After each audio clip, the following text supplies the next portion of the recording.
You can find information about subscribing to the series at netrf.org/podcast, where you'll also find helpful infographics and videos that expand on this material. If you're new to NETWise, we strongly recommend you go back and listen to the first episode in the series.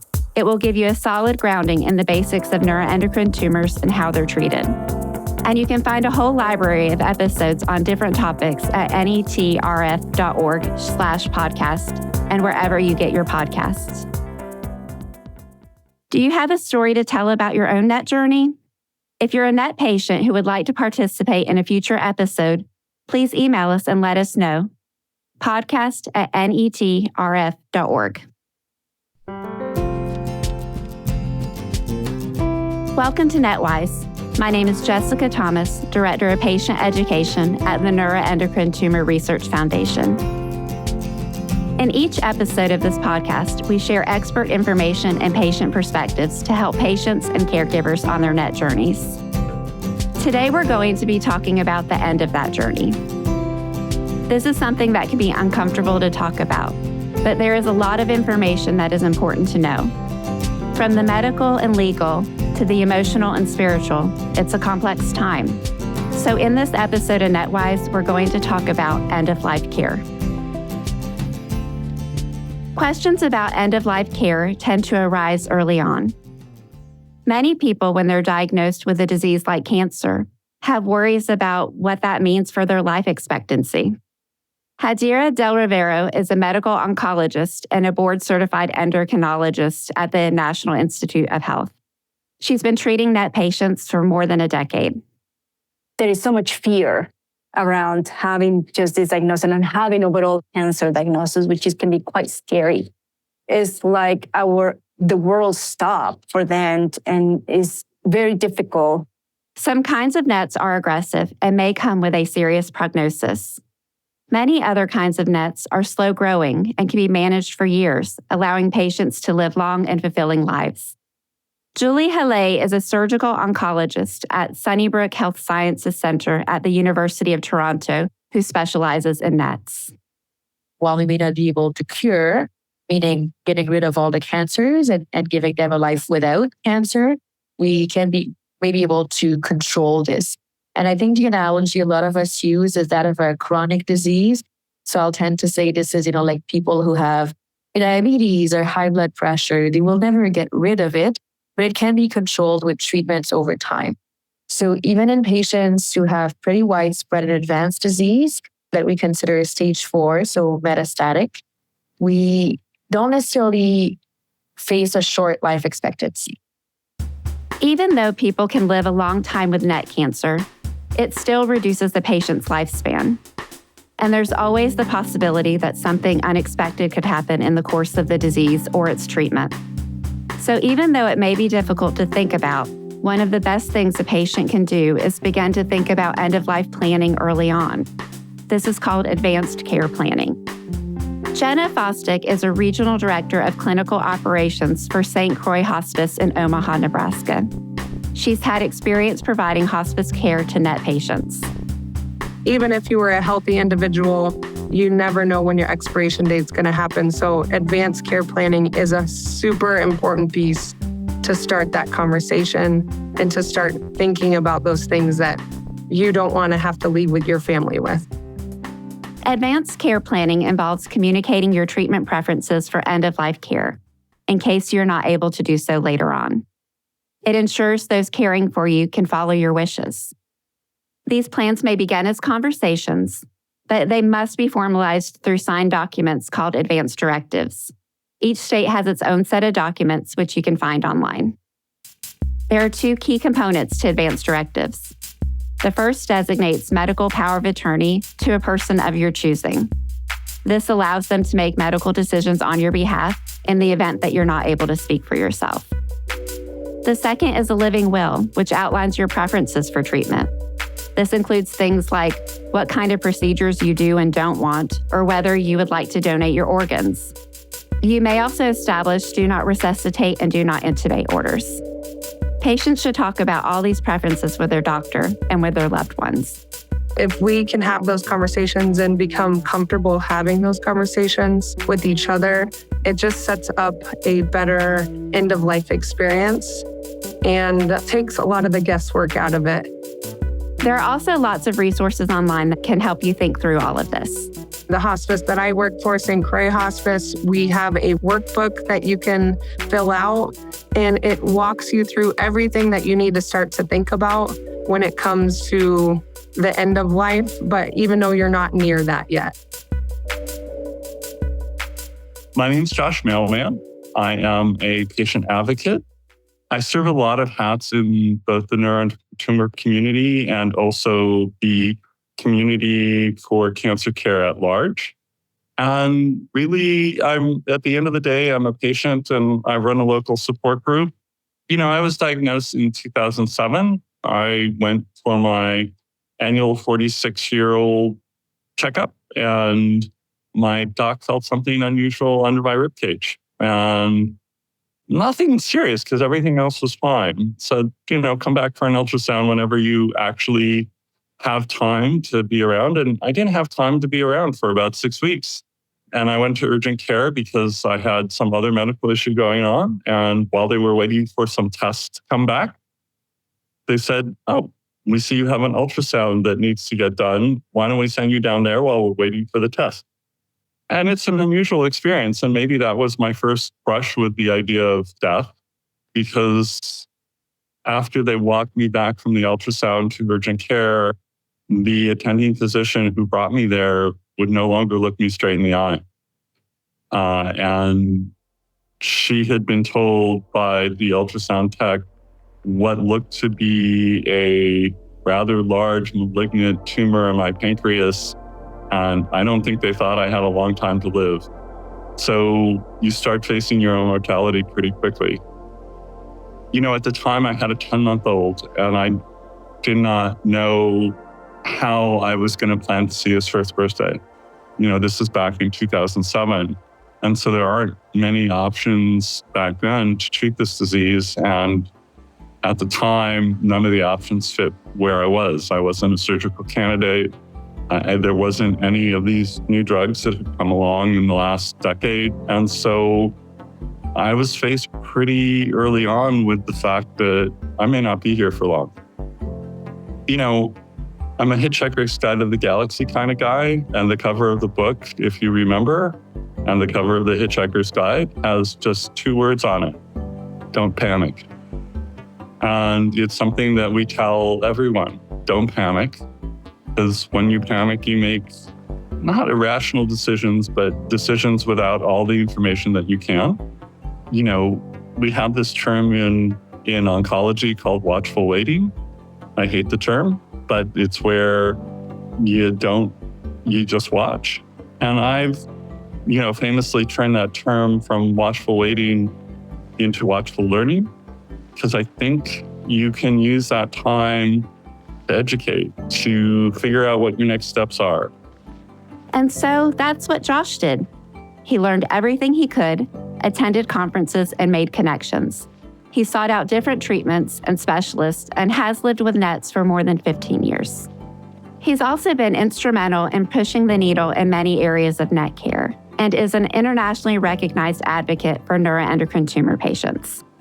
What I tell patients who ask me, how do you plan your life? What do you do? How do you do this in a world where there's uncertainty? And, how long are you going to live? It's like, I don't know. I'm here way past the right-hand side of the curve. There's only one episode where there was only one test in the entire history of the Letterman show. So there's a dear friend of David Letterman is Warren Zevon, the person who actually wrote Poor, Poor, Pitiful Me for Linda Ronstadt, wrote Excitable Boy, Werewolves of London, great musician, late 70s, fantastic, really great guy. He got diagnosed with small cell lung cancer. And there's a lot of fun, And so Letterman invited him on, and with Warren Zevon being the only guest for the entire show, to play music, to talk about life, and to talk about death. And it is a powerful episode. Letterman looked at him across the table and says, you're facing your own death. Is there anything you want to tell us mere mortals who haven't done this or haven't faced death, and words of wisdom that we can live by? So Warren looked back at David Letterman and kind of with this pause in his eyes and said, enjoy every sandwich. And that was his advice, because that is the point of figuring out, enjoy your life. Savor everything that comes to it. Figure out what it is you want to do and enjoy it. If you're going to have a life and you're going to continue, then figure out enjoy the sandwich. The simple act of enjoying the sandwich, of sitting down and enjoying what's going on, is enjoying life.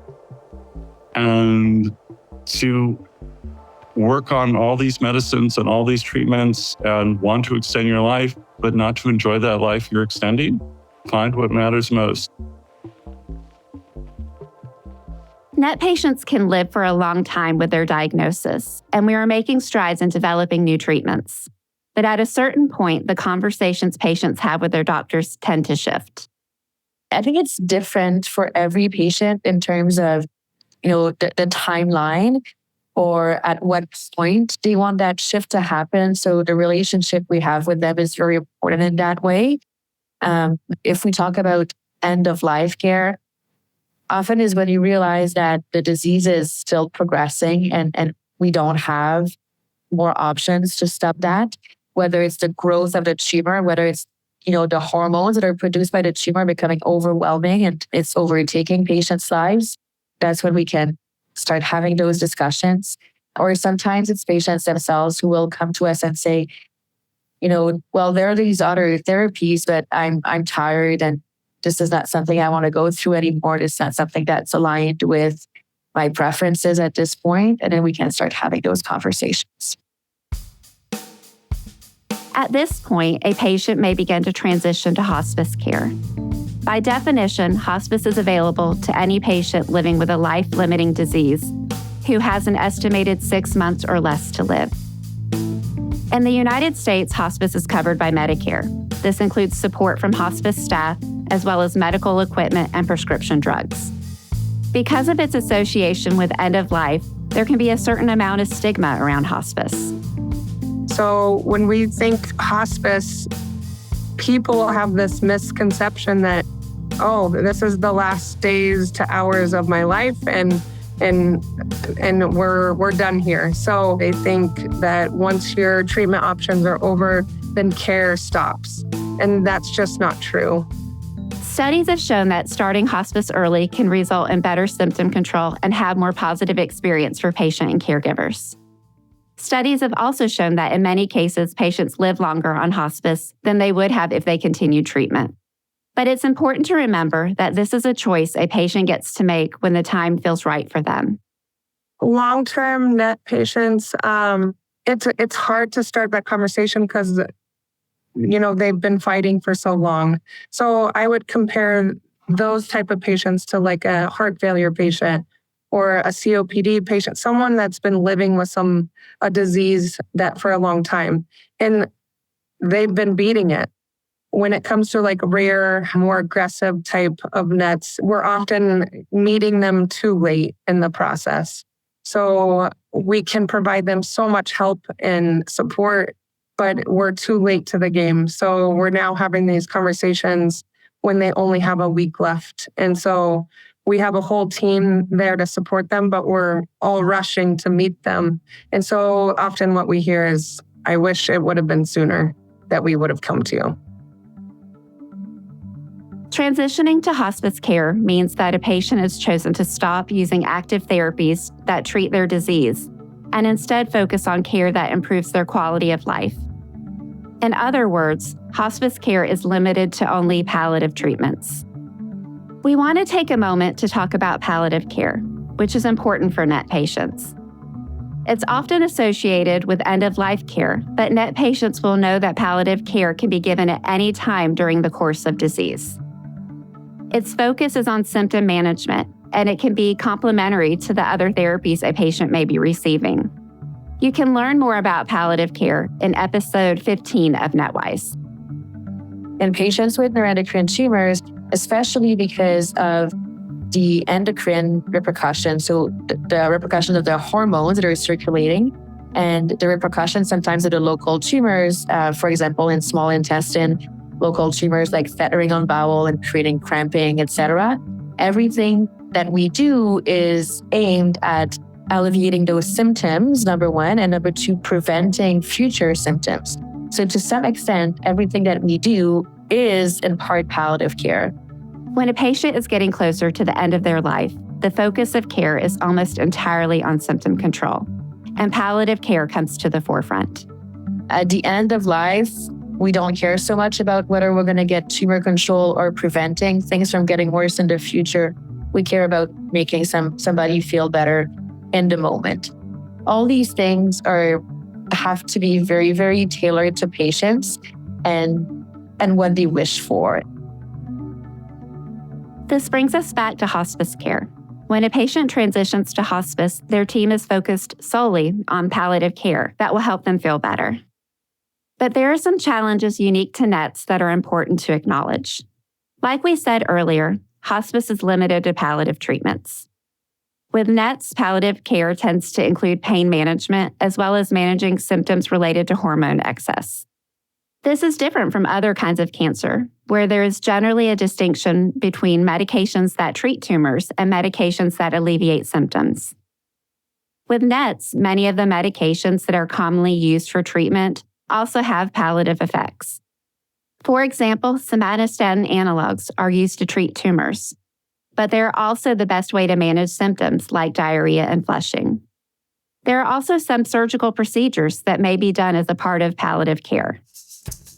All of this still should be on the table when a patient enters hospice, but sometimes hospice workers may not know the best way to treat NETs, or the high cost of drugs may be a financial challenge. That's when sometimes we have heard there is some difficulties getting these medications, because based on the regulations of during hospice care is indicated that no active therapy can be given, and most of the therapy is to control pain when it's needed. But I think that since the neuroendocrine tumors patients is very unique, not only because of the tumor growth related, but also because of the symptoms related to the hormone excess, that's when it's important to increase awareness and education in that part. Dr. Del Rivera is one of several people working to address these challenges. She was recently involved in writing a white paper that provides guidance for palliative care for NET patients, both during treatment and in a hospice setting. As a patient advocate, Josh Mailman was also instrumental in writing this paper.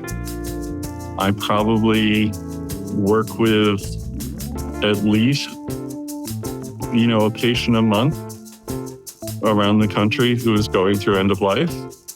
And we'll have things like sandostatin or lanreotide or pelotrestat or other drugs that manage symptoms taken away from them in order to go into end-of-life care. NET patients can share this white paper with their hospice agencies to ensure more appropriate care. You can find a link to it in the show notes and at netrf.org. And despite these challenges, most hospice agencies are committed to doing what they can to get patients the care they need. If we have tried other things, nothing's working, we know this med has worked in their past, we're going to do everything in our power to get a medication, even if it is expensive, to get it covered. And hospice care includes so much more than medications. It is interdisciplinary and holistic by design. Each patient works with a team of people who care for the mind, the body, and the spirit. So your core team that every hospice patient gets is a medical director, a social worker, our RN case manager, a chaplain, and those are your 4 core team members. The medical director is in charge of the interdisciplinary team. They facilitate communication between your doctor and hospice staff and consult on matters of palliative care. The social worker is focused on psychosocial aspects of care.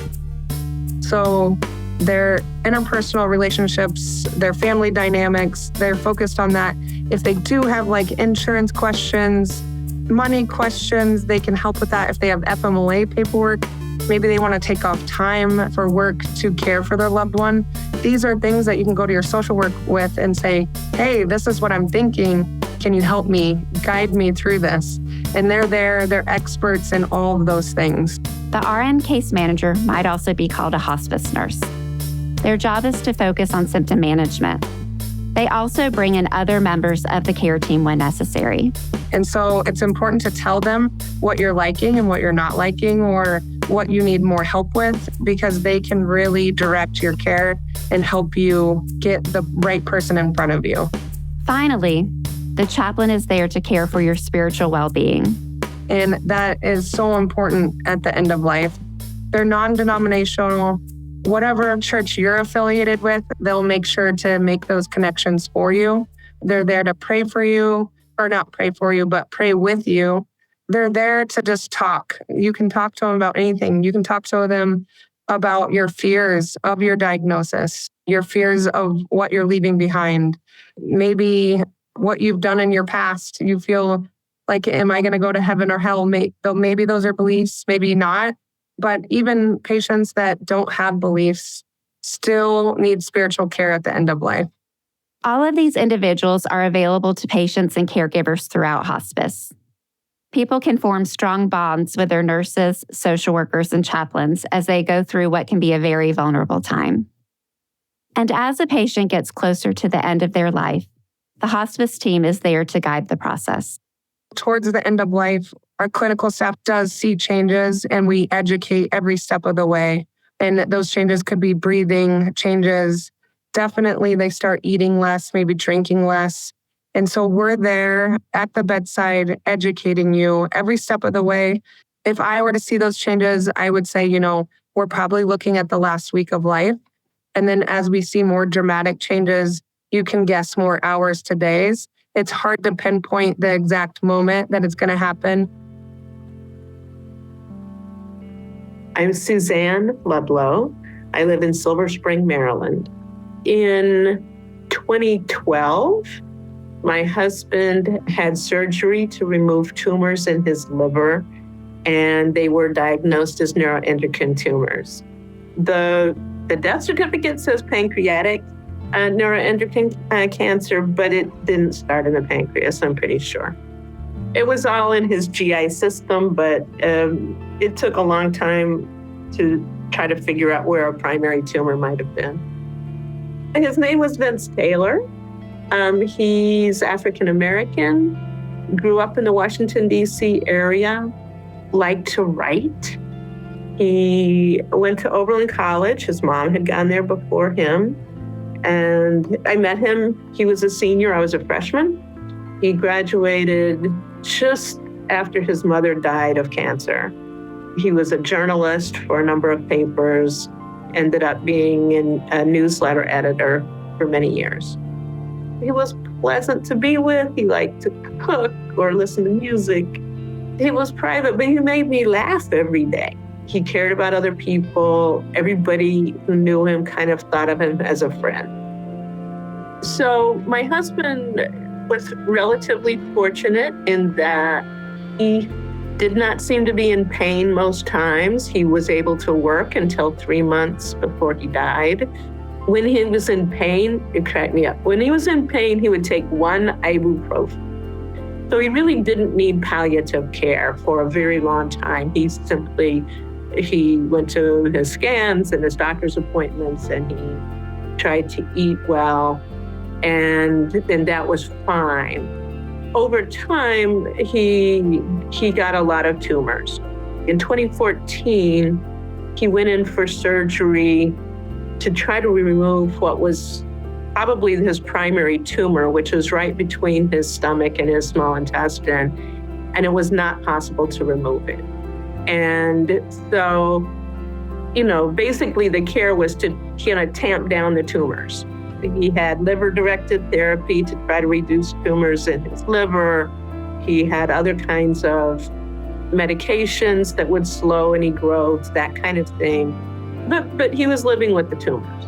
And there was a point where there just were a lot of tumors. And so the options were waning about what new steps to do. So in February of 2017, the doctor said, I think you need to start thinking about choosing a hospice care agency.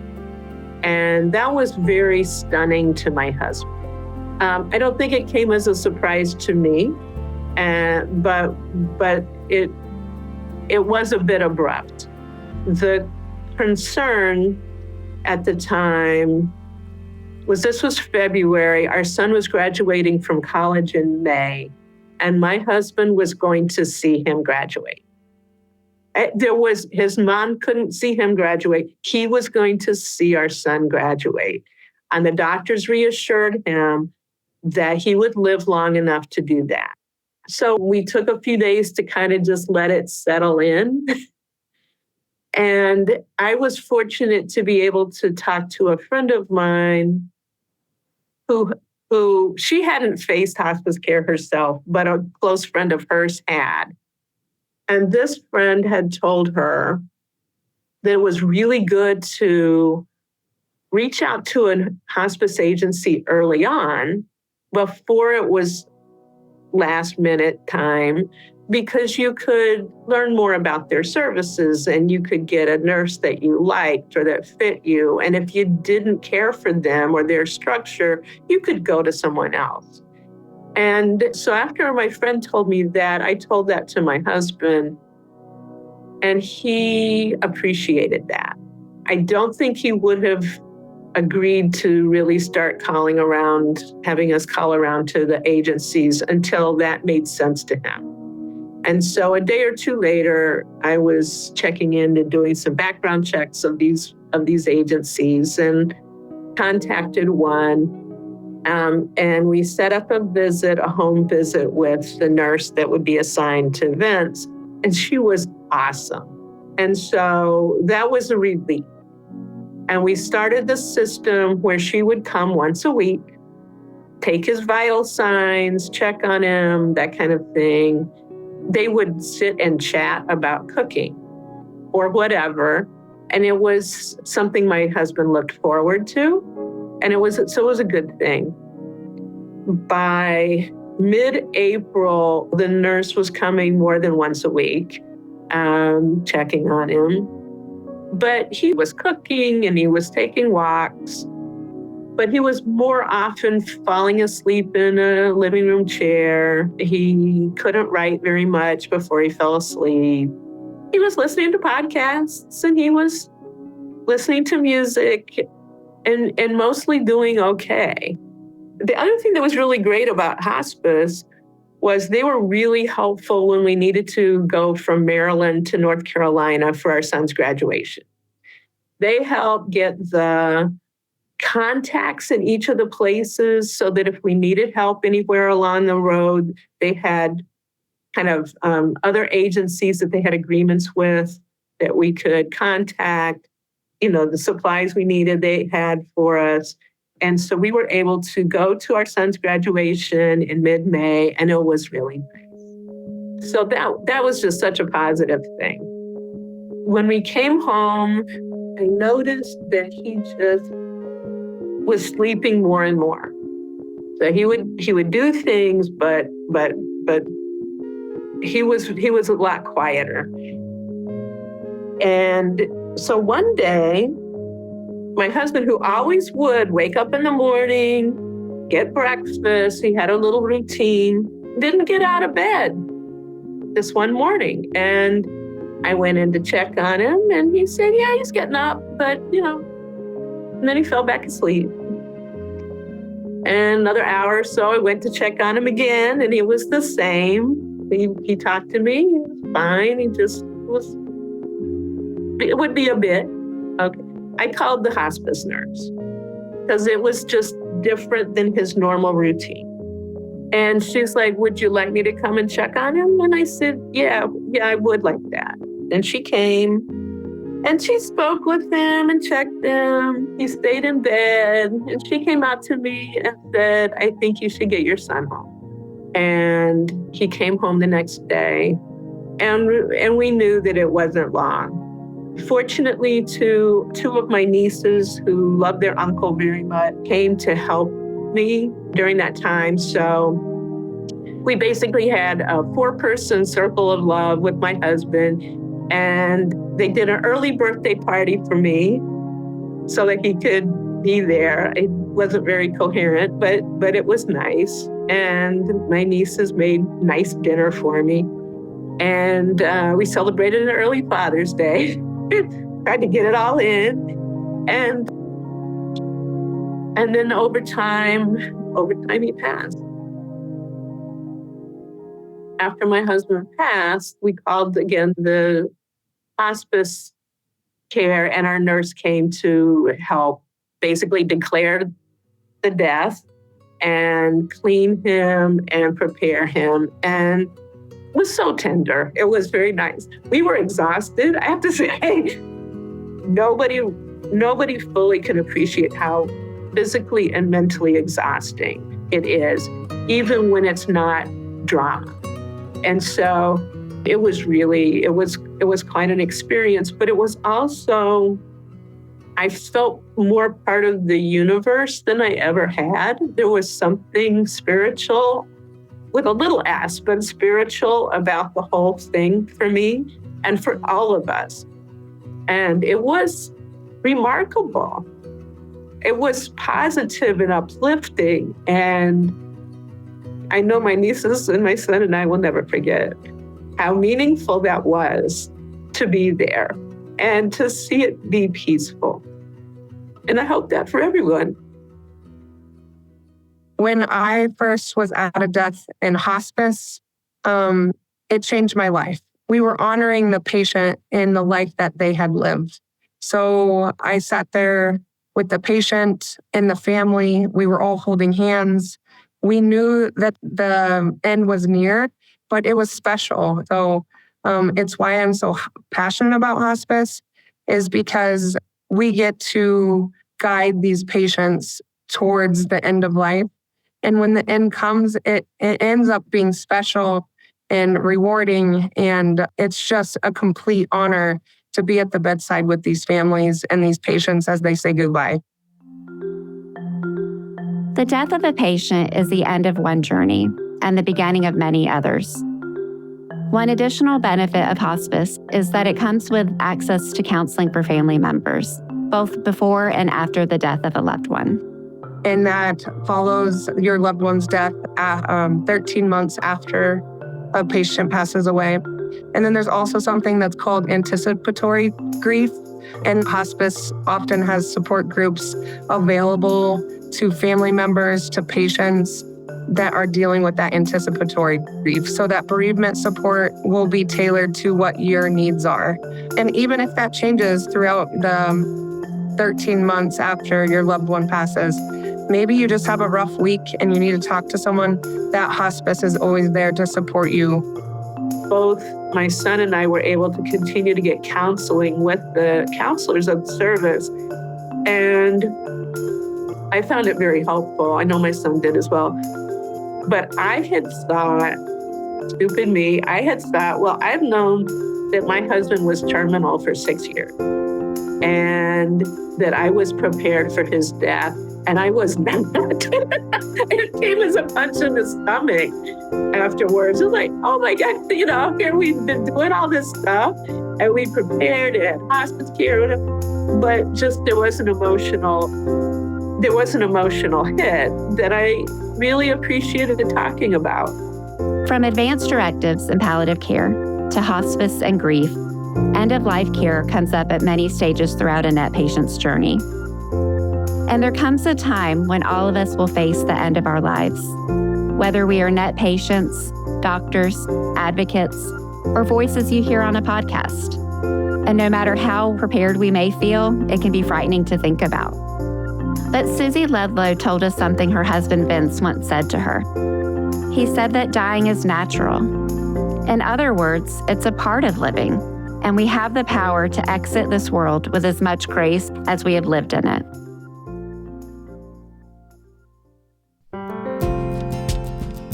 Thanks for listening to NETWise. I'm Jessica Thomas, Director of Patient Education for the NET Research Foundation.